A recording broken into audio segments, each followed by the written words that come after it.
भारताचा पहिला लोकसभा निवडणूक निकाल आणि देशाच्या राज्यघटनेचे शिल्पकार डॉक्टर बाबासाहेब आंबेडकर यांचा झालेला पराभव हा भारतीय लोकशाहीच्या इतिहासातील सर्वात चर्चिलेल्या घटनांपैकी एक मानला जातो। पण आज तब्बल 7 दशकांनंतरही हा पराभव केवळ एका निवडणुकीचा निकाल म्हणून पाहिला जात नाही। अनेकांच्या मते हा काँग्रेसच्या प्रचंड लोकप्रियतेचा परिणाम होता, तर दुसरीकडे अनेक आंबेडकरवादी अभ्यासक आणि समर्थकांचा दावा आहे की या निवडणुकीत अनेक प्रश्न अनुत्तरित राहिले। तब्बल 74,000हून अधिक मते अवैध का ठरली? डॉक्टर बाबासाहेब आंबेडकर यांनी निवडणूक प्रक्रियेवर गंभीर शंका का व्यक्त केली?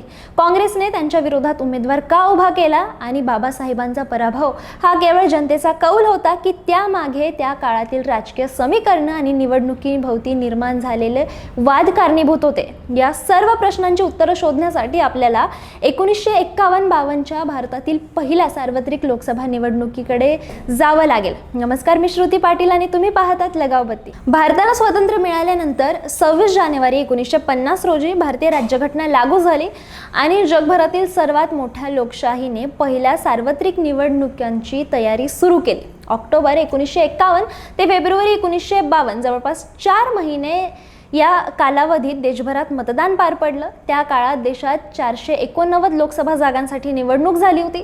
50हून अधिक राजकीय पक्षांचे 1,500पेक्षा जास्त उमेदवार मैदानात उतरले होते। अनेक मतदारसंघ हे दुहेरी सदस्य असलेले होते, म्हणजेच एका मतदारसंघातून 2 खासदार निवडले जात होते, एक सर्वसाधारण जागेसाठी आणि दुसरा अनुसूचित जातींसाठी। याच निवडणुकीत भारताच्या राज्यघटनेचे शिल्पकार डॉक्टर बाबासाहेब आंबेडकर यांनी आपल्या शेड्यूल कास्ट फेडरेशन पक्षाच्या तिकिटावर तत्कालीन बॉम्बे राज्यातील उत्तर मुंबई मतदारसंघातून निवडणूक लढवण्याचा निर्णय घेतला। मात्र या निवडणुकीपूर्वीच बाबासाहेब आणि काँग्रेसमधील संबंध जरा बिघडले होते। स्वातंत्र्यानंतर पंडित जवाहरलाल नेहरू यांच्या मंत्रिमंडळात कायदा मंत्री म्हणून काम करत असताना हिंदू कोडबिलासह अनेक महत्त्वाच्या प्रश्नांवर त्यांचे सरकारशी मतभेद झाले। अनुसूचित जातींच्या प्रश्नांबाबत सरकार पुरेशी गंभीर नसल्याची भावना त्यांनी व्यक्त केली आणि अखेर 27 सप्टेंबर 1951 रोजी त्यांनी मंत्रिमंडळाचा राजीनामा दिला। त्यानंतर त्यांनी आपल्या शेड्यूल कास्ट फेडरेशन पक्षाला अधिक मजबूत करण्यावर भर दिला आणि पहिल्या सार्वत्रिक निवडणुकीत स्वतःचे उमेदवार उभे केले। या निवडणुकीत त्यांच्या पक्षाने 35 उमेदवार दिले, मात्र त्यापैकी केवळ 2 उमेदवार विजयी झाले आणि स्वतः बाबासाहेबांना उत्तर मुंबईत मोठ्या पराभवाला सामोरं जावं लागलं। बाबासाहेबांच्या विरोधात काँग्रेसने नारायण सदोबा काजलोरकर यांना उमेदवारी दिली होती। काजलोरकर यांचा उल्लेख काही ऐतिहासिक संदर्भांमध्ये बाबासाहेबांचे माजी सहकारी म्हणून केला जातो।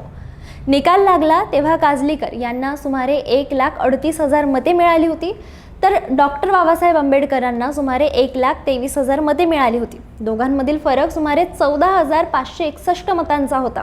हा निकाल जाहीर होताच संपूर्ण देशात आश्चर्य व्यक्त करण्यात आलं, कारण ज्यांनी देशाला राज्यघटना दिली तेच स्वतंत्र भारताच्या पहिल्या लोकसभा निवडणुकीत पराभूत झाले होते। निकाल जाहीर झाल्यानंतर या पराभवावरून अनेक प्रश्न उपस्थित होऊ लागले। काही राजकीय विश्लेषकांनी हा निकाल त्या काळातील काँग्रेसच्या प्रचंड लोकप्रियतेचा परिणाम असल्याचं म्हटलंय, तर दुसरीकडे अनेक आंबेडकरवादी अभ्यासक आणि समर्थकांनी निवडणूक प्रक्रियेवरच प्रश्नचिन्ह उपस्थित केले। सर्वाधिक चर्चा झाली ती तब्बल 74,000हून अधिक मते अवैध ठरवल्याच्या मुद्द्यावर। त्या काळातील उपलब्ध आकडेवारीनुसार या मतदारसंघात मोठ्या संख्येने मते अवैध घोषित करण्यात आली होती। बाबासाहेबांच्या समर्थकांचा दावा होता की या मतांपैकी मोठ्या प्रमाणात मते योग्य प्रकारे मोजली गेली असती तर निकाल वेगळा लागू शकला असता। काही ठिकाणी असा आरोप करण्यात आला आहे की मतदारांमध्ये मतदानाच्या पद्धतीबाबत संभ्रम निर्माण झाला होता।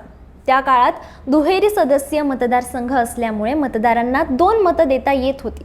काँग्रेसने आपल्या समर्थकांना दोन्ही मते काँग्रेसच्या उमेदवारांना देण्याचं आव्हान केल्याचं सांगण्यात आलं, तर शेड्यूल कास्ट फेडरेशननेही आपल्या समर्थकांना तसंच आव्हान केलं होतं। मात्र काही आंबेडकरवादी लेखकांच्या मते अनेक मतदारांना चुकीची माहिती देण्यात आली, त्यामुळे मोठ्या प्रमाणात मते तांत्रिक कारणांवरून अवैध ठरवली।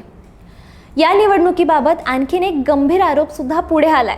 काही समर्थकांनी असा दावा केला आहे की काही मतपेट्यांमध्ये जाणून बुजून अनियमितता करण्यात आली होती आणि त्यामुळे काही मतपत्रिका खराब झाल्या। डॉक्टर बाबासाहेब आंबेडकर यांनीही निवडणूक प्रक्रियेबाबत गंभीर शंका व्यक्त केल्याचं काही ऐतिहासिक संदर्भांमध्ये नमूद करण्यात आलं आहे. त्यांच्या मते हा पराभव केवळ जनतेच्या मतांचा परिणाम नव्हता, तर निवडणूक प्रक्रियेबाबत अनेक प्रश्न अनुत्तरित राहिले होते. मात्र या सर्व आरोपांना अधिकृत स्तरावर कधीही दुजोरा मिळालेला नाहीये. काँग्रेसने आणि तत्कालीन सरकारने हे सर्व आरोप फेटाळून लावत निवडणूक पूर्णपणे निष्पक्ष असल्याचा दावा केला. त्यामुळे हा विषय आजही इतिहासकारांमध्ये आणि राजकीय अभ्यासकांमध्ये वादाचा विषय आहे.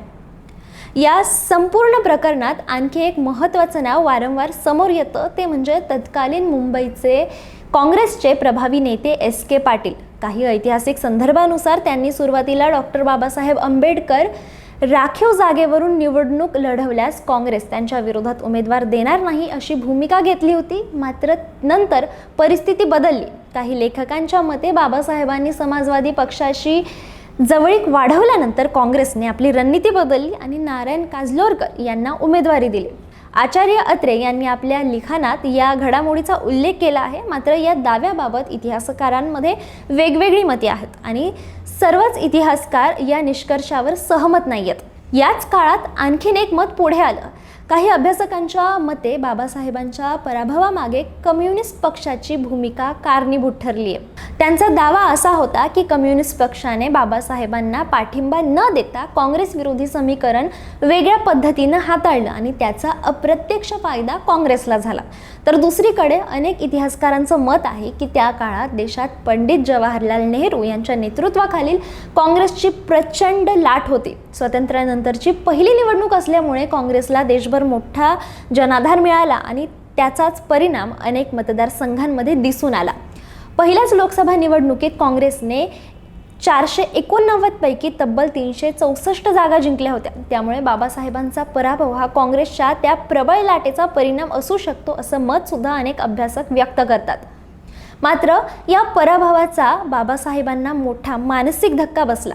आधीच विविध आजारांनी त्रस्त असलेल्या बाबासाहेबांवर या पराभवाचा परिणाम झाला असं सुद्धा काही ठिकाणी लिहिलं गेलंय. तरीही त्यांनी सार्वजनिक जीवनातून माघार घेतली नाही.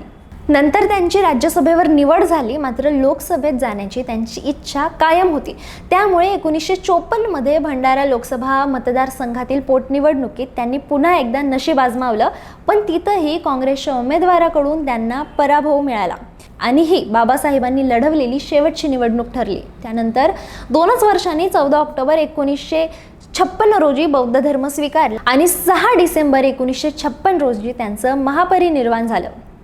आज 7 दशकानंतरही 1952च्या त्या निवडणुकीवरून चर्चा थांबलेल्या नाहीत. काहींच्या मते हा निकाल त्या काळातील जनतेचा स्पष्ट कौल होता, तर दुसरीकडे अनेक आंबेडकरवादी अभ्यासकांचा दावा आहे की या निवडणुकीत झालेल्या अनियमितता, मोठ्या प्रमाणात अवैध ठरवलेली मते आणि त्या काळातील राजकीय घडामोडी यांची स्वतंत्र चौकशी व्हायला हवी होती. मात्र या आरोपांची अधिकृत पुष्टी कधीही झालेली नाही आणि काँग्रेसने ते आरोप कायम नाकारलेत. त्यामुळे इतिहासात हा विषय आजही एक वादग्रस्त प्रकरण म्हणून पाहिला जातो. तुम्हाला काय वाटतं? डॉक्टर बाबासाहेब आंबेडकर यांचा पराभव हा केवळ काँग्रेसच्या लोकप्रियतेचा परिणाम होता की त्या निवडणुकीभोवती उपस्थित झालेले प्रश्न आजही उत्तरांच्या प्रतीक्षेत आहेत? तुमचं मत आम्हाला कमेंटमध्ये नक्की सांगा आणि अशाच व्हिडिओसाठी पाहत राहा लगाव बत्ती.